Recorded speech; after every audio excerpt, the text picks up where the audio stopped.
داستان ایه که خوی حیوانی که کتاب پایه میگه اگر گذاشتی بیماری اعتیاد بیاد رو تسلط پیدا کنه، تک تک خدا شاد آرزوهات میبره تو گور، نمیذاره تو جون سالم به در ببری، نمیذاره از داشتهات لذت ببری.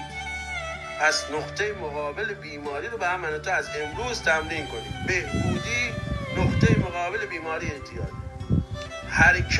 حرکت به طرف بهبودی، حرکت به طرف جلسه، به طرف کار کردن، به طرف امید.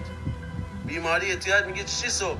تو که میدونم کارت نمیشه، برای چی میخوای بری؟ تو که حالا بلنش بری بیرون چی بگی؟ همین تو خونه بیش چراغ خاموش کن.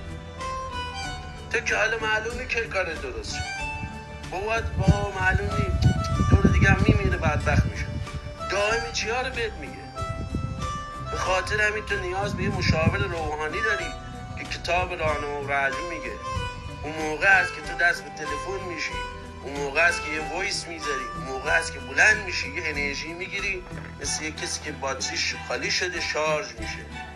خلای روحانی من و تو با وجود همدیگه فقط پر میشه. بیماری زمانی علاج پیدا میکنه که من و تو کنار هم باشیم.